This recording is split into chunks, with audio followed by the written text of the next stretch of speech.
Hey guys, it's me, Glitchy What If here. Welcome to What If Naruto had a Story Shift Kara's powers. Now, in this, Naruto will be a girl named Naru. Story Shift Kara will also be a girl. I know their Story Shift Kara is genderless, but I will be referring them as a girl. So let's go to Shift's point of view. She is right now in the Judgment Hall fighting Frisk. They were fighting for so long, and finally, Shift won and had enough power to take the reset button, but not enough to click on the reset button. So, Frisk fully died, but Shift was also slowly dying, and she can load back to an earlier save point, or Frisk would come back alive stronger. So she opted going to a machine that has never been tested in the true lab. As she just went over to true lab and went into the laboratory, going to the machine that I mentioned. The machine allows you to travel to different multiverses, or that's at least the theory behind it. Now, it has never been tested yet, so she's putting random coordinates in, and hit the button to start it. A portal opened up and sucked everything in there, destroying the entire underground in the process, but sending Kara into the machine. While she's in the loophole, she can see other universes in her multiverse. She sees the original timeline. She also sees air and ink fighting other stuff, but then she was spat out to the other side. When she landed, she started bleeding a lot more, but that didn't faze her. She stood up and heard crying. She walked over to where the crying was and saw a little girl. This little girl, of course, being Naru. Now, Kara asked the little girl what's wrong. Naru says that my entire village hates me and I don't know why.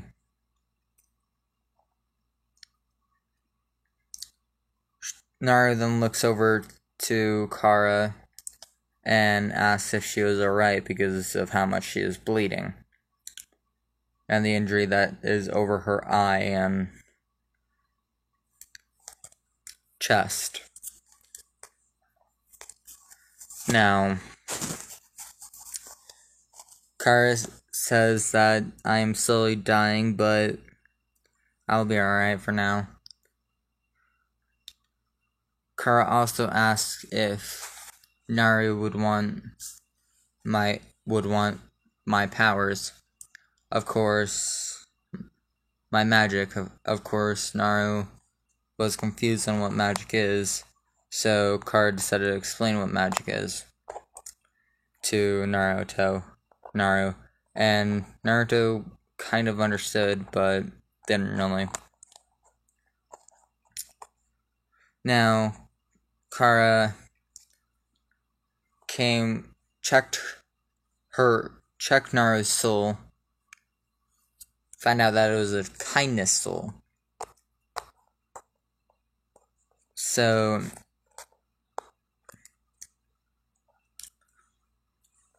kindness soul, so Naru can use the green magic ability, which is like making shields and healing others, and being overly kind. So Kara, using the last bit of energy she had, made her body go into her soul and sending her soul into Naru. Of course, this usually doesn't work, but since she didn't have a lot of determination left and was slowly dying, it merged with her kindness soul and split it into half kindness, half determination. Now, Kara's body disappeared, leaving the jacket and clothes, but the only thing that didn't have blood on it was the jacket. Somehow. Naru's eyes changed to blood red, hinting the determination. Naru's eyes turned blood red, and then back to normal, hinting that she got the magic. Now, Kara, being inside of Naruto's subconscious, told Naru to go home and rest. Whenever you fall asleep, I'll pull you into your mindscape.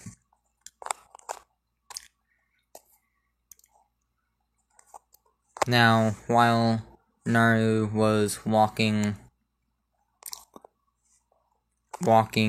home with the jacket Kara had on, the jacket Kara had on, and Kara was in the mindscape looking around, seeing if there's anything in there that would cause the villagers to hate her. While walking around, she saw a giant cage. Confused on why there's a giant cage inside of Naruto's mindscape, she walked up to it. Feeling the immense hate from inside of the cage, she slowly backed up far enough that she wouldn't be able to be hit if something lashed out to her, which a claw just barely missed her. Now,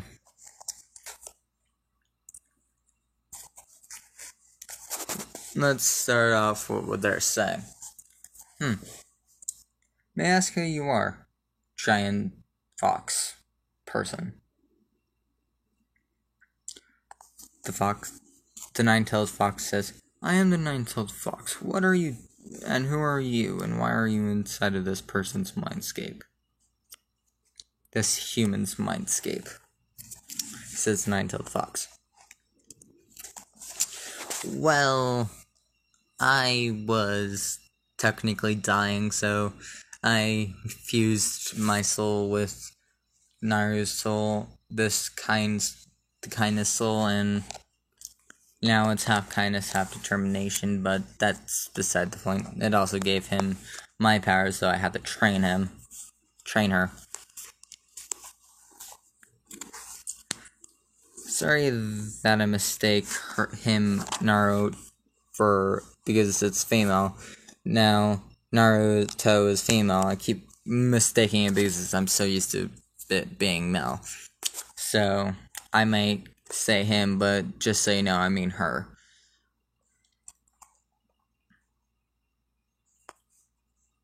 Now, may I ask, why are you... Okay, so, Mr. Nine-Tailed Fox, why do you have so much hate? Well, The nine-tailed fox says, well, humans are despicable creatures.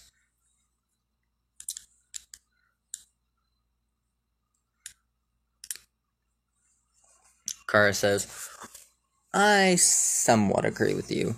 There are some kinds of inhumans, but most are despicable creatures. I would have to agree with you.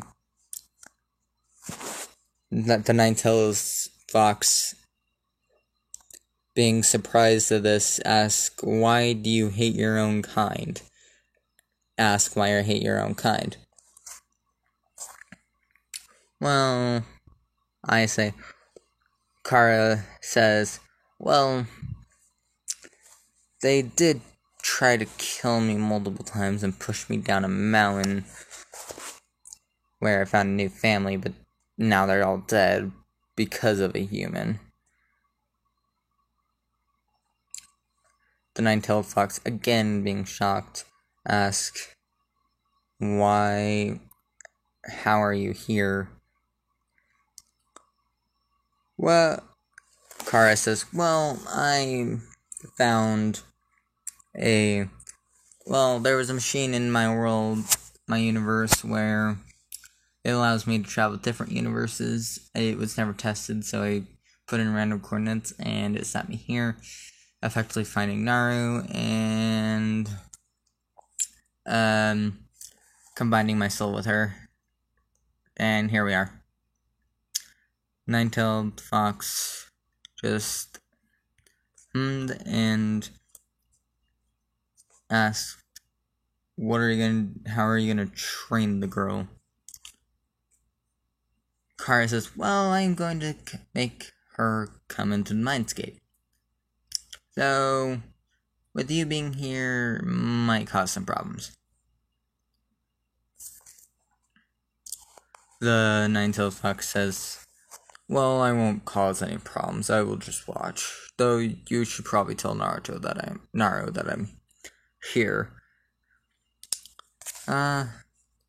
Kara says, well, that would be a priority. Oh. Kara, sensing that Naru fell asleep. She says, well, she just fell asleep, so I'll drag her into the mindscape. Naru, just appearing inside the mindscape, looked up to see Kara standing over her, reaching her hand down to pick Naru up. Naru taking the hand and lifting himself up. So, you ready for training? Kara says. Naru says, of course I am, believe it. Using her normal little tick.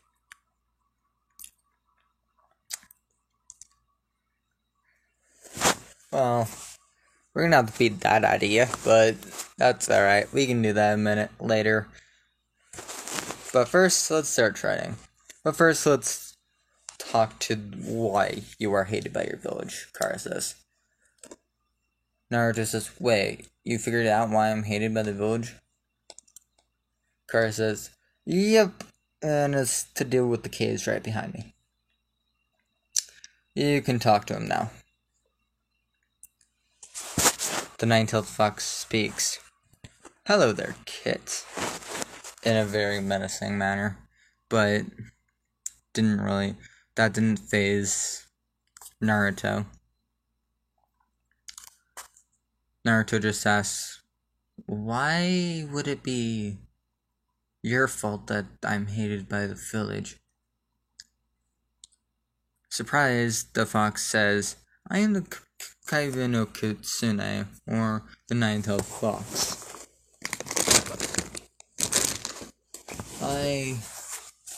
Same one that destroyed the village. Along the village 7 years ago. Yes, Naru is 7 at this point. Naru having an O-Face says, well, you hate humans, so you'd probably just attack them because you do that, but meh. I just want to go. Now, Kara, can we go training now? Kara smiling, seeing that how that determination and kindness is affecting each other in a positive way. Says, sure, we're gonna have to train in the Mindscape. You would have to train in real life after this, but that would be easy. Time skip.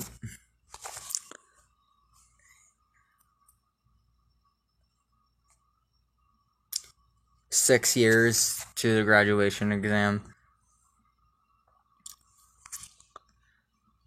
Naru, of course, pretended to be stupid and was actually secretly smart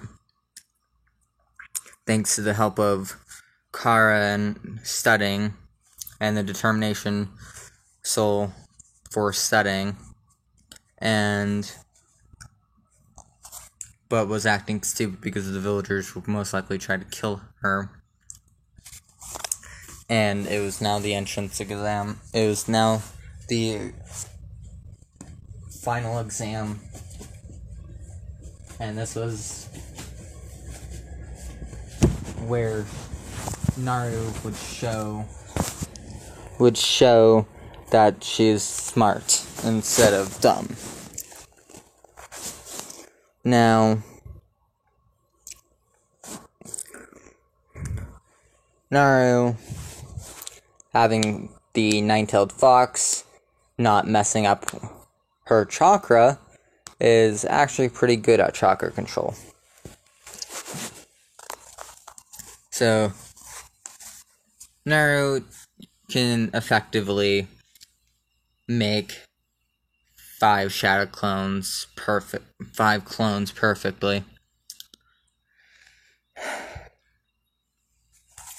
Now, while everyone was... Now, let's sit... The written exam was actually pretty easy for her, and of course she called out that there was a genjutsu on it, and was given the actual exam. Now, she passed that exam with flying colors, with a full 100 mark score. Now it's time for the jutsu one. Whenever she got to the jutsu one, and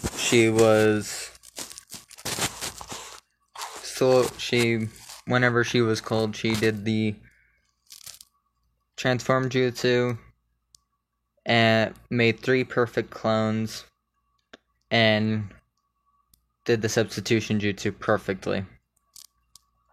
Of course, effectively passing her whenever she was asked if she had an extra jutsu, she summoned one of her knives, effectively shocking them, but they saw, and then he summoned the knife, but whenever he summoned the knife, her eyes turned blood red, and then whenever she does summon them, it went back, but it was so fast they didn't really notice that. Now that she got passed, she got her headband and left, effectively showing everybody that she passed. Surprising everybody, but they didn't really mind it. So she went back home and went to sleep, to go to sleep, so she was ready for the next day. Okay, that's gonna be wrap it up. I'm not the best at this stuff, so I will apologize on my behalf if it's not the best, but I hope you enjoyed it, and I'll see you on the next part, I guess. Bye.